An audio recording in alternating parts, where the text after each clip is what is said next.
you're going to see right away why she's called the great horned owl. Look at those feather tufts on the top of her head. Those feather tufts kind of look like horns. Some people might even think they look like ears. But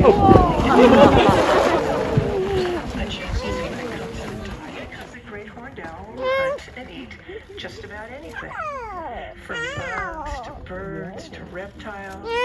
Even Chris and Kara are known as the ultimate opportunist because of the many ways they have of making a living.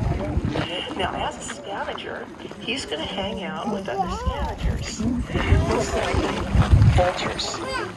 And when the vultures head out in the morning looking for prey, looking for food for carrion, then he's going to follow them. And when they find that food, when they find the carrion, then he's going to chase them off, and he's going to get first dibs at that food.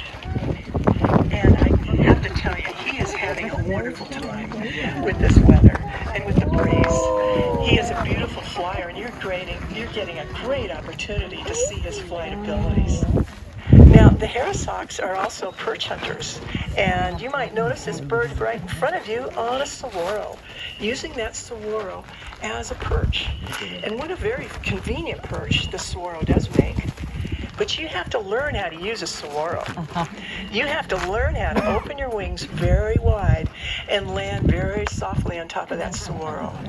What you can't see the harrisocks doing is pointing their talons down in their territory.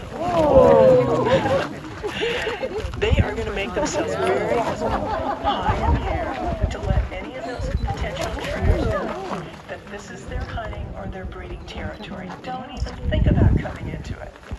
So they'll make themselves very visible high in the air to keep any of those intruders out. And as you can see, they're quite the athletes, catching things in the air. And that's exactly what juvenile harrisocks might do. They might try and catch bugs in the air, and that's going to